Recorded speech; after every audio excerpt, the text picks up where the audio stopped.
What's going on, everybody? Welcome to the first recording of Lights Out Latest. I am Tristan. This is Zoe. We got Marina, and we have Jason. We're here to talk news, talk all about everything F1. We have this past weekend in Singapore. We're going to dive into it. Let's get it.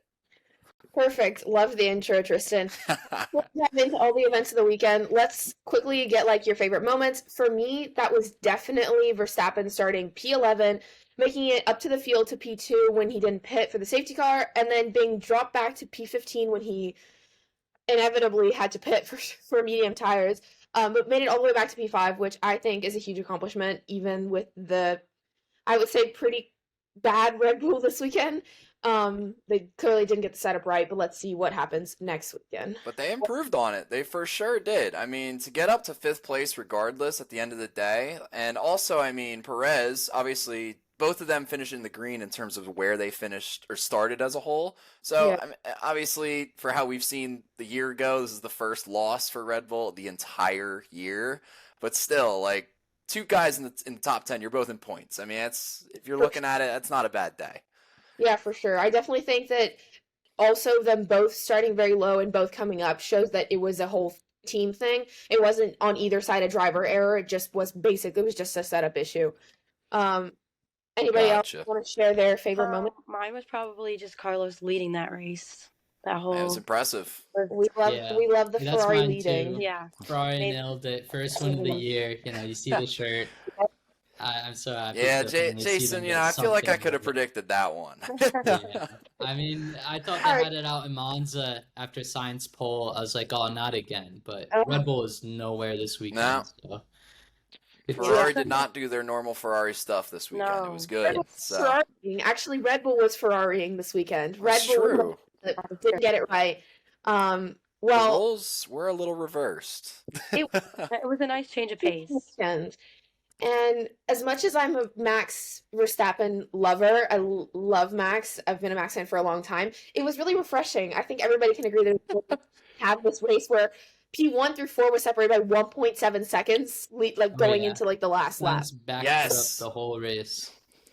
Perfect. He try. did. That was really interesting, actually, because he touched on that after the race. He was saying that he did it on purpose. When they asked him on the radio, he's like, I'm doing it on purpose. He was purposely giving Lando DRS so that Lando could keep ahead of the Mercedes, because he knew if the Mercedes got to Lando, they would get to him the very next lap.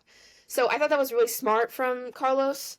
Not sure if that was completely his idea or if the team told him to do that. But I thought that was really smart. You heard early on, they said, Leclerc, stay back, bunch up the pack.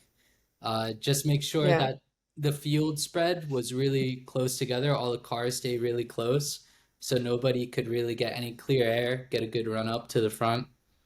And they did it perfectly. Good Ferrari strategy. I don't know.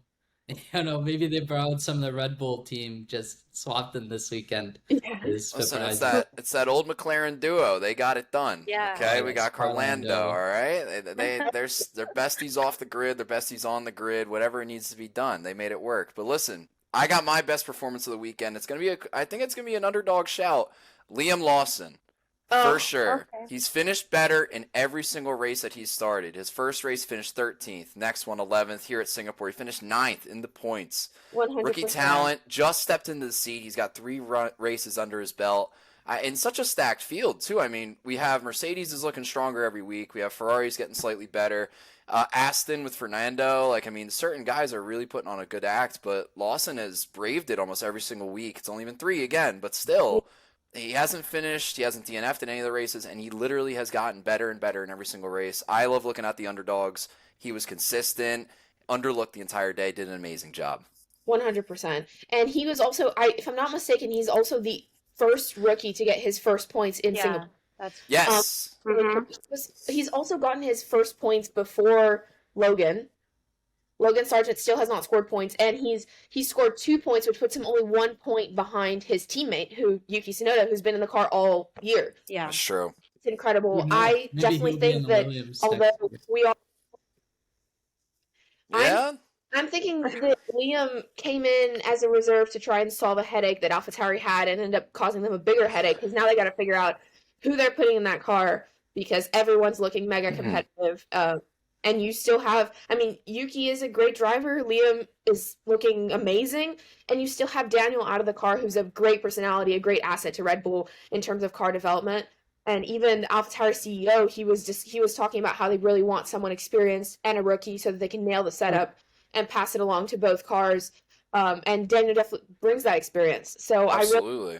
I've said this for 3 weeks now, since Liam, maybe more, since Liam got in the car. I really think that the battle right now is between Liam Lawson and Yuki Tsunoda at the AlphaTauri seat. It's not between Daniel and Liam. I think Daniel's got that seat pretty much in his hands. It's a weird tornado of almost shuffling over there with the AlphaTauri group. I mean, you even have, we got to look at some of the Formula 2 recruits and stuff like that. I mean, it depends on as to what AlphaTauri and Red Bull as a whole are going to like work on to figure it out, but you've got 4 guys essentially that are battling for that seat, and then you have, just like you said, Yuki, who knows, he has really been underperforming this year. I don't know if that's up to him or it's the AlphaTauri is just genuinely not that powerful, but still, definitely a good, strong talking point for sure. Before we continue, let's just like quickly recap qualifying. We kind of mentioned it before. Both Red Bulls were out in Q2. Lance had a huge crash, which inevitably hurt a lot of people, caught a lot of people out because they didn't have get to finish their laps. With Lance's crash, the car was completely destroyed, and apparently he had some type of medical issues. He did say he was okay in the media pen right after being cleared by the medical team, but after did not take part in today's race because he was apparently not feeling up to it.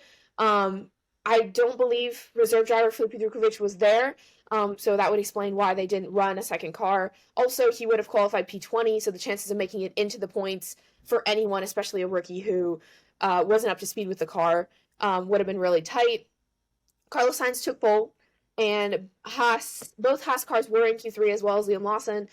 But a big talking point, and it's been a talking point all throughout the year, I think something we should definitely talk about, is the impeding in Q1, especially in Q1, where there's 20 cars out there. Everyone's holding each other up, and there's been a lot of inconsistency with penalties. Even as a Max fan, I did feel like him impeding Yuki was a big one, and it was definitely something that should have been penalized. But Yuki didn't show up. His team did not show up to the stewards to put up their defense to say, yes, he impeded us, he hurt us, and therefore Max didn't get a penalty for it. So I think that's really interesting. I don't know what your thoughts are on the whole impeding stuff, because it's definitely been an issue like almost at every track. The worst of it, I think it was like 2019 Monza. There's a couple Monza races where they just get totally bunched up at the end, going for the slipstream. Same thing in Singapore. I mean, it's part of the game, I guess you got to play when you go into qualifying. And then again, AlphaTauri not showing up to the hearing. Obviously, Red Bull family doesn't want to, they want the minimum penalty. So I think that came up from on the high saying, hey, don't show up to the hearing, just get the minimum fine. Yeah, for sure. 100%. Do you think that Leclerc is right to where before there was definitely a gentleman's agreement and now he feels like that's kind of out the window, it's every man for themselves? I would kind of agree with that. I mean, he has like his opinions with his own penalties in the past too. Like he's been penalized, I feel like this year for some not so great like calls. Mm-hmm. I would have to agree with it too. I feel like obviously Formula One as a whole is a very gentleman's sport. I mean, there's a lot of courtesy and stuff like that, but you could even see it across the entire racing world where courtesy and tradition is almost it's going away. And I'm not going to sit here and say that's a good thing. I personally don't think it is, but it is happening. My question becomes is the format for qualifying correct? Does it need to change? If we're going to look at other formats for other racing series, for example, I understand you guys aren't going to be surprised when me bringing up NASCAR, but back in the day, NASCAR did single car qualifying. You went out, you got the track in your time, you finish your lap, next guy's right after you go. Then there's no impeding. Nobody impedes on the track. You get your space for what you need to do. Bam, you're done. Does that solve the problem, or is it, again, taking away from tradition in Formula One? It could be. And a lot of people wouldn't want to see that happen. So I think that's up to debate, too. That's something that I just was thinking about as soon as I saw that come out. 100%. I think that they have a very clear thing where they need to keep the history of the sport because it's something that's very quickly leaving the sport, and a lot of longtime viewers are leaving because they're saying it's not worth it anymore. But they Yep. also need to make sure that they're capturing new viewers. And a lot of the changes I feel like they've tried to make to capture this new audience is not working. It's only making it worse. Oh yeah. So I definitely think that something like that. I know that Formula 2 and Formula 3 also have a very similar, they have a very short qualifying. Their qualifying is 30 minutes. You go out, you do what you have to do, and then there's not this elimination after Q1, Q2. And I think that is also helps a bit because everybody just goes out and does what they have to do, does their lap whenever they have to do it. But the way it is with the track evolution, I really don't think that there's much you can do. Yeah, I think part of it as well is as we get to see, part of it's like media side of things too. We're talking about it. There was an incident on track. Drivers got irritated, and the media's talking about it. We're talking about it. It's another talking point of the weekend. Why would you want to get rid of that? Why would you want to get rid of something that's causing talk? You know what I mean? So any press is good press. So at the end of the day, it might cause problems, irritations to the drivers. At the end of the day, you want the audience to be involved. So, I mean, here we are talking about it just like everyone else. Why change it if it's getting people to talk? Awesome. Let's talk winners and losers. Firstly, the podium. Carlos Sainz won the race with Norris and Hamilton completing the podium after a very late crash for George Russell. Driver of the day was Carlos Sainz, and Lewis did get that fastest lap, I want to say right after he pitted for the fresh medium tires around lap 53, I think. I think 53. Yeah, pretty late. On that, I think it was 53. Yeah. For me, my best performance is probably Carlos. I think he took everything, all the concentration. He played it perfectly. He backed up the pack. He used Charles to his advantage while he was still there. I think Lando obviously had a great race, and we touched on Max's comeback. I think one thing that we didn't talk about, and it's one that also the broadcasters didn't talk about, Oscar Piastri started P18 and finished P7 in this race. Yeah. I have that in my I did not notes. notice Yes. Yeah. Nobody noticed. It was not shown on live coverage. None of his overtakes, I don't think, were shown on live coverage. No. But that was amazing. I didn't see that till after, and I was like, wait, when did Oscar get in the points? So another great showing by a rookie. And I think it just goes to show that there's a lot of people that are skeptical in this day and age of F1 cars is, can you put a rookie in and just expect them to do good? It's really difficult. It's very complicated, different than Formula 2 and Formula 3. But Oscar's doing great. Liam was in the points as well. So what about you guys? Best, worst performances, winners and losers? I would have to completely agree with you because I think that Carlos was his leadership too really helped the whole race and everybody who was kind of following. I think for Mercedes it kind of didn't go great for them, but he had to do what he had to do for him and Lando. Yeah. Absolutely. Yeah, I did not notice Oscar. It reminded me 2019 and when Sainz just was never shown on TV. His first podium, he came from back of the field, and they just didn't show him, Lando's teammate. And but I do feel kind of bad for Leclerc today. He just got caught up in the pit lane traffic, and then the 100%. strategy towards the end of the race. Hindsight, Ferrari should have pitted him with the Mercedes. Apparently, they didn't have extra tires. And, he was right there, but Sainz got pole. He led the race. He managed perfectly. So, yeah, that's probably my top performers. I'm really curious to see how the tire allocation for Charles was, where he used up all his tires, because he also started on a scrubbed soft. So did he not even have a fresh medium then?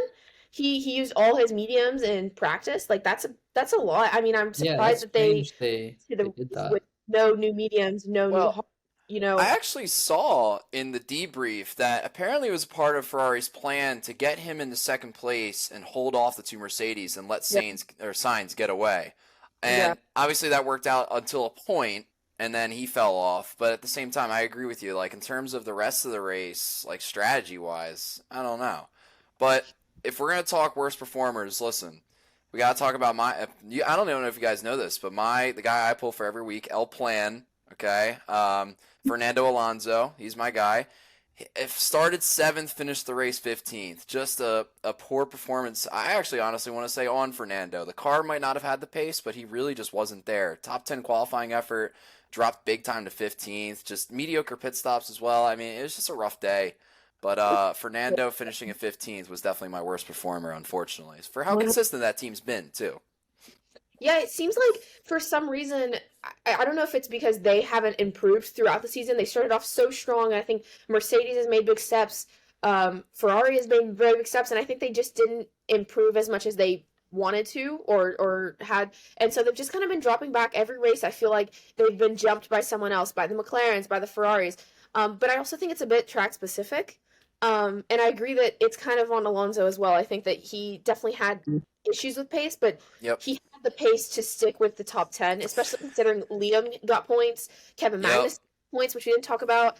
Oscar got points starting from P7, P18. So I definitely think it was in the cards for him. I think that he just made too many mistakes and he just wasn't out there.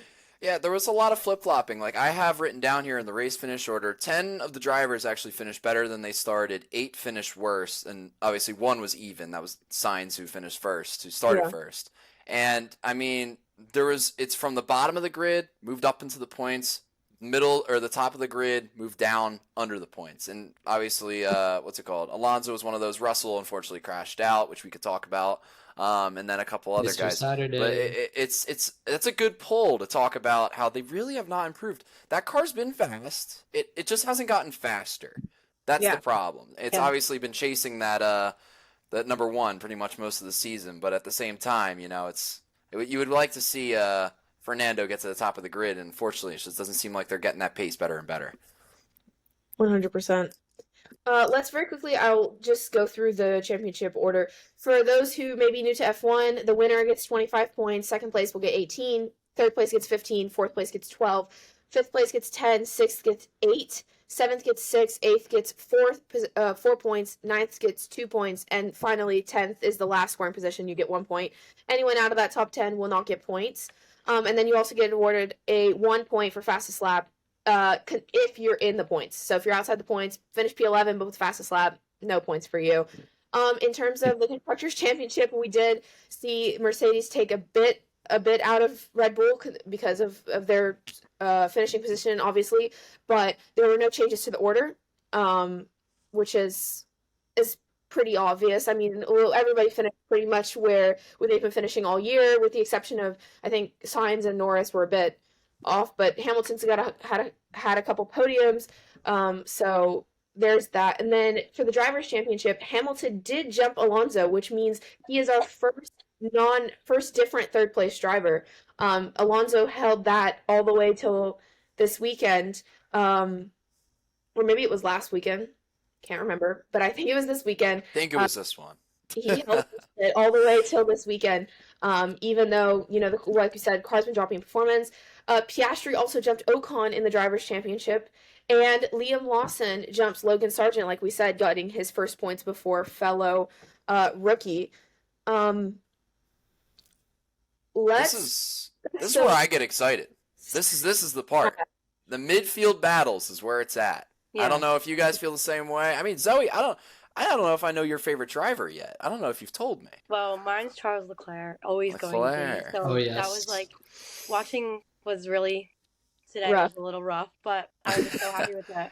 We were talking about it. We were like, our perfect aesthetic, like pole positions would have been Sainz, Lando, and then Leclerc, but But unfortunately, Hamilton had to be Hamilton and ruin the aesthetic. Let's really quickly tell them, because I think we didn't talk about this.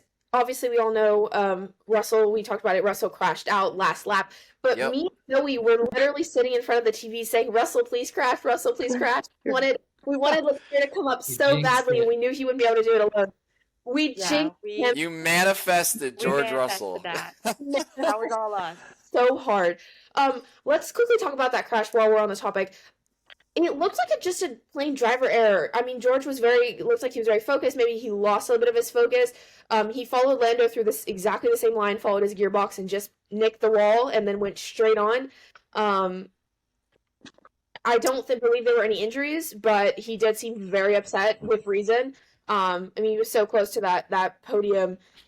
He was the last driver, other than a Red Bull driver, to win a race besides Carlos Sainz now. So he was very close. Thoughts on that, but also, do you think that if Mercedes had inverted the order, made Hamilton go ahead, would he have potentially won the race or finished a bit higher up?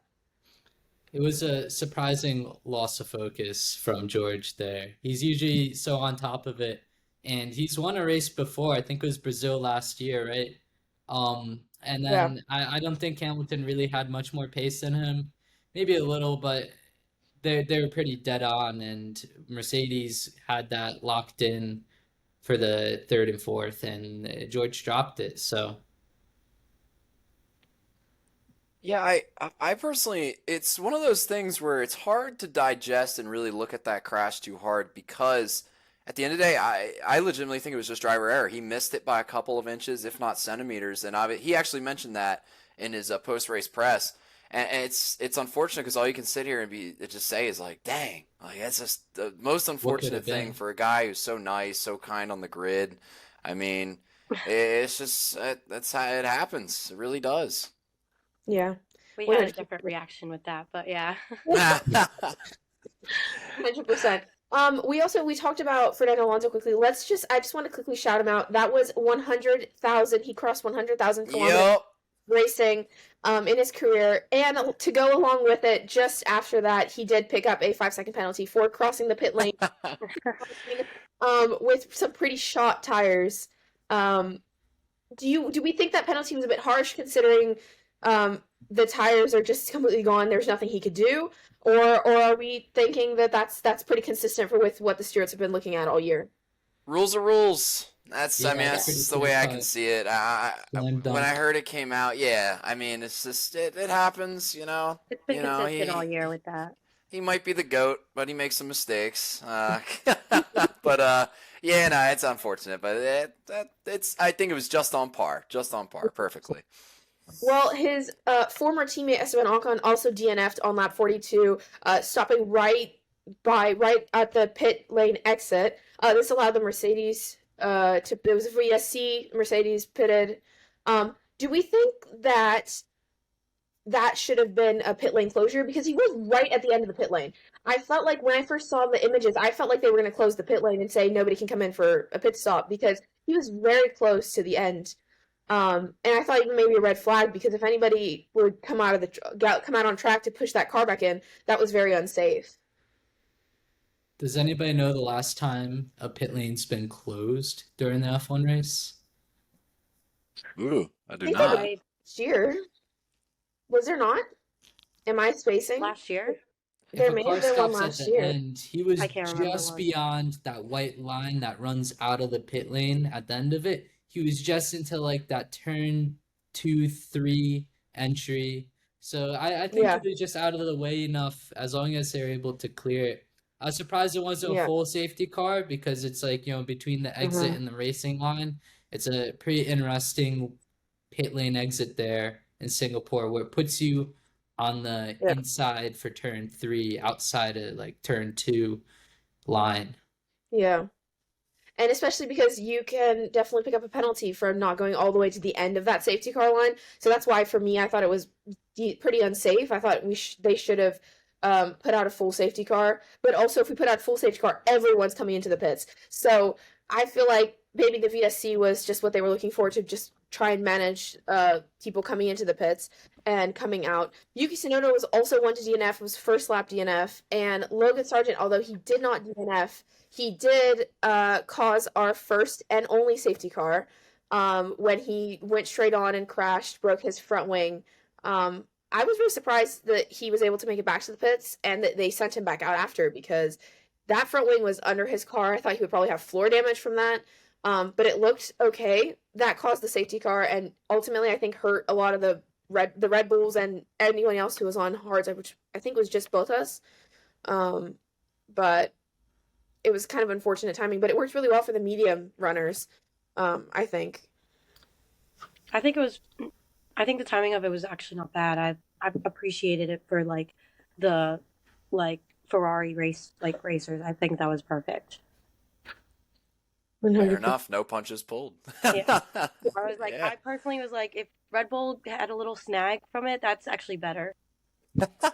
So Dang. yeah, I was kind of for that, but Yeah. Let's see. Let's talk about Oscar Piastri. Did anybody catch anything? I didn't see anything related to him. Even Kevin Magnussen also finishing the points in a Haas was able to hold on. There was no coverage. I felt like we were really focusing on that top 4 battle. Anybody catch a glimpse of any of those overtakes? I think that actually the funny thing with Magnussen is obviously he qualified 6th, which was a great effort in the qualies for sure, but then obviously dropped to 10th. Managing to stay in the points in a Haas car is impressive nonetheless.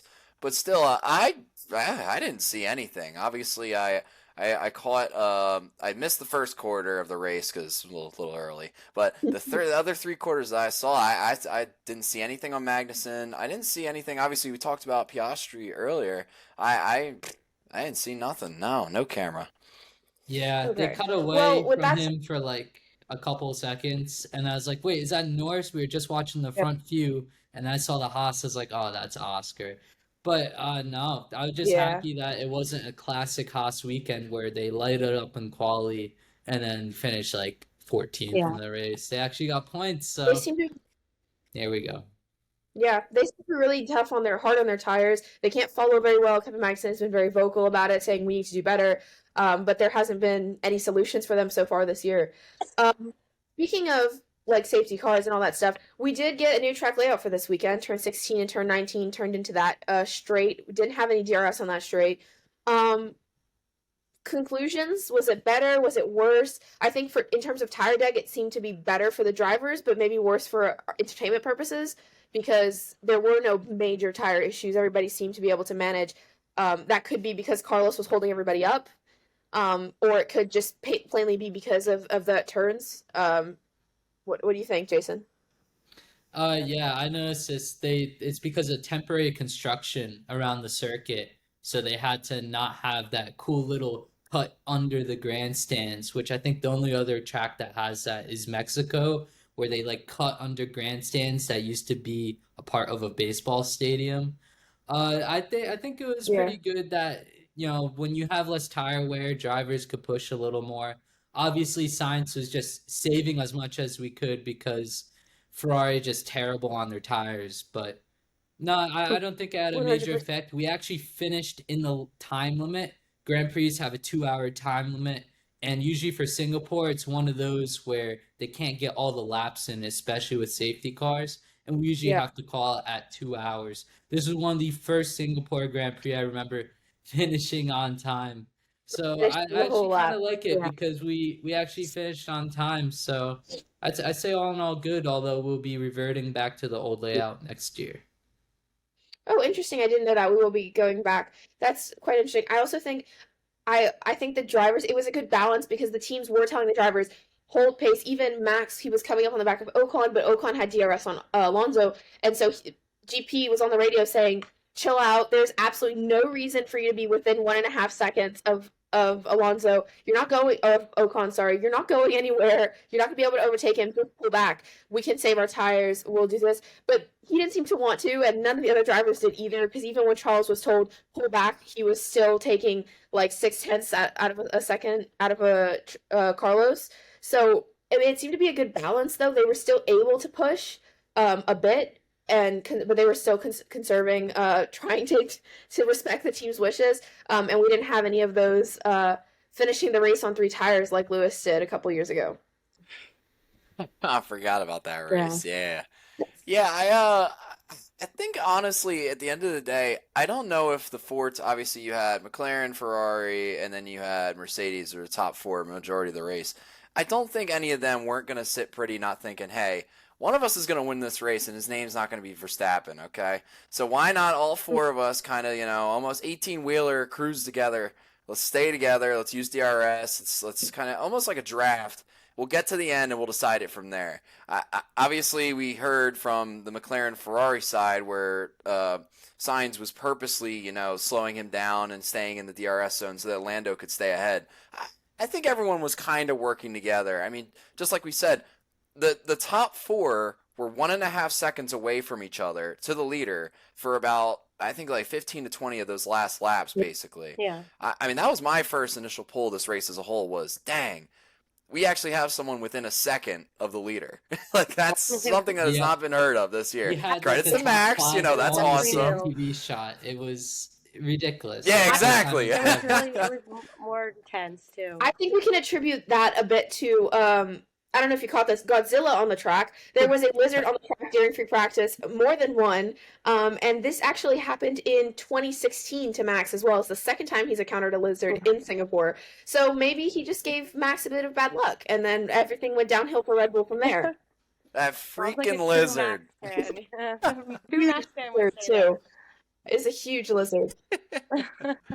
Let's quickly talk before we end off the show. I do want to mention that all of the cost cap from last year, all the teams were clear. They were all within the cost cap, but there was at least one team that was suspected of using government tax benefits to remain within that cost cap. So we'll see if there's any news on that moving forward in terms of maybe next year's cost cap regulations being a little bit tighter on that.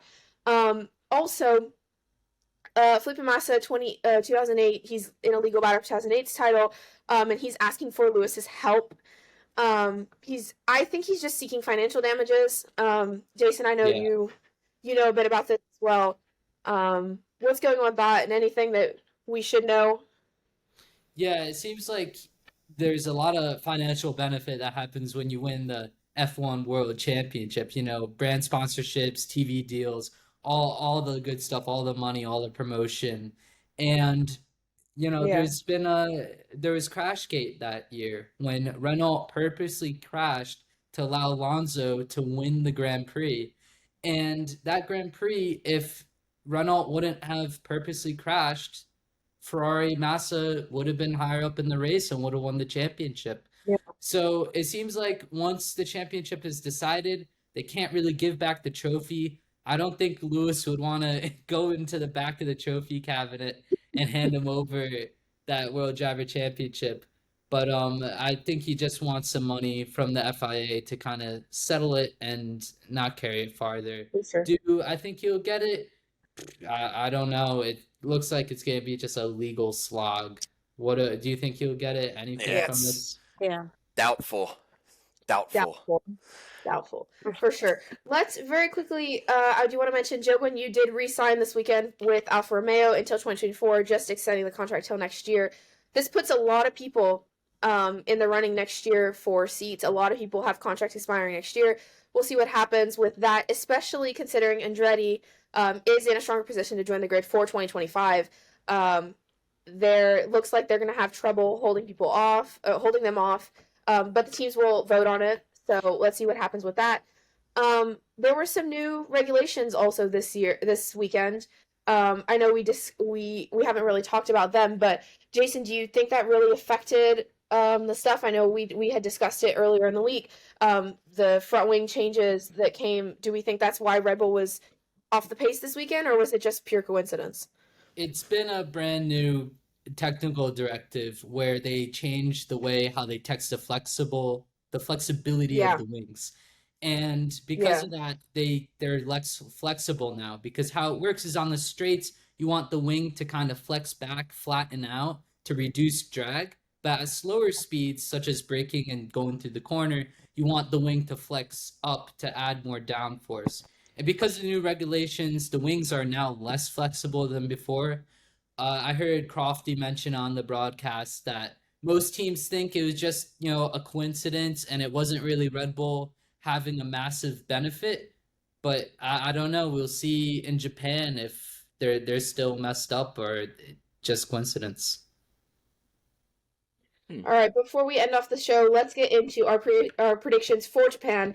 Who is your favorite to win, and what is your podium predictions? All right, I'll shoot first. Obviously going to Japan. First of all, gonna be a very exciting weekend. I really think Red Bull's gonna bounce back. I mean, come on, you win every single race but one. It's almost cliched to say, but legitimately, I think Max is gonna get back onto the podium. He's gonna be back number one. I'm really feeling. Back. I'm really feeling a strong P2 from Ferrari. I'm thinking Sainz is going to keep the pace up. He's been strong for 2 weekends in a row. I think for some reason he's going to keep it up. So it's going to be, for me, it's going to be Verstappen 1, Sainz 2, and then we're going to go Perez 3. I think Red Bull's going to round that off. They're going to get back on pace. They're going to be back, and they're going to finish the season super strong. For sure, we're going to get back to our Verstappen post-race podcast in the cool-down room. Also, in the media pen, Max was asked what his predictions were and kind of what he was looking at for Japan, and he said if we don't win by 20 seconds, we're doing something wrong. So he's apparently very confident. He's wanting to get back to that clear lead where he takes off. He qualifies on pole, takes off on the first turn, and never looks back. And we do not have top 4 in one camera shot anymore. For me, my podium prediction is definitely going to be Max at P1. I'm also going to go Sainz at P2, but I'm thinking Norris P3. He's shown a lot of pace. He's really to terms with that car. And hopefully it's a circuit that will suit the McLarens, because I'm really happy to see them back up there. What about you, Zoe? I agree completely. That was going to be my predictions. Dang. I think that Perez is going to be not where he was, the past few races. What about Fair you? enough. As much as I'm a Ferrari fan, I really don't see them doing well next race. Japan is a lot more similar to Silverstone, and my prediction is going to be Verstappen, Norris, Perez, maybe Verstappen, Perez, Norris. I just see the McLarens keeping up the pace and Ferrari falling back, maybe battling with Mercedes. So we'll see though. We'll see about the flexi wings, but yeah, definitely Verstappen one favorite. Will the flexi wings change? Yeah. We'll see. I don't know. All right, let's finish off the show with this really quick question for you guys. Last week, Carlos Sainz was on Matt and Tommy, and in honor of his win today, I want to talk about what he said. He was asked what was one rule or regulation that he would like to change if he could. His answer was, let's do the sprint race instead of having a sprint shootout for the grid. Let's decide the sprint grid would be the reverse championship order, meaning Logan Sargent at the moment would start first, and Max Verstappen would start last. This gives everyone a chance to go through. Everyone is being, dragged along like, I gotta go because someone's faster than me behind me. Right. What are your thoughts, and is there any other rule change you'd like to bring, possibly something from IndyCar, NASCAR, anything that you would really like to change? I think that's a big rule change. I think from going from what they do now for qualifying to going to that would be a big thing that they would have to kind of bring into what they do, and people might not like it, and then some people might like the way it changes Max, and it could be just catered for Max because he's winning so much. That's kind of what I'm getting from that. That's fair. I agree with that. I like the idea, but I actually do fully agree with what Zoe said. It would give almost an advantage to some of the more powerful teams. I mean, I think that's the best answer you can give. I really do. But if we were to take this into our own independent thinking, if we're going to go into rules changing, something implementing to Formula One, I would. It's gonna heartbreak if any elitists in the Formula One community are gonna listen to this and they're gonna hear me talk about what I talk. You're gonna hate me, but I would like to see one of the traditions change. I would like to see one of two things. One of them can happen: single car qualifying, like we talked about. I would like to see how that would work, if it would make the weekend a little bit better, because another aspect of single car qualifying is the track can change within 30 minutes. You know what I mean? The guy who's going last was getting a different track than the guy going first. So that's one idea. My other idea is, just like IndyCar, just like pretty much every other racing except for Formula One, a running start instead of a standing start. I understand that goes against our complete name of our podcast, but I'm here to be controversial and I'm here to be questioning the narrative. So I'm going to give, those are my two ideas. Those are my two tries. Obviously, none of them will ever happen. They would never listen to a crazy like me, but that's where we're at. I really think that something like a rolling start would be really fun if we continue with the sprint races, to potentially let's not change the DNA of, standing starts for F1, but we could do a rolling start for the sprint. That would be really cool. I think that would give, the new audience something that's fun. It's great, had great success with IndyCar, but also keep the tradition of the sport of a standing start. What about you, Jason?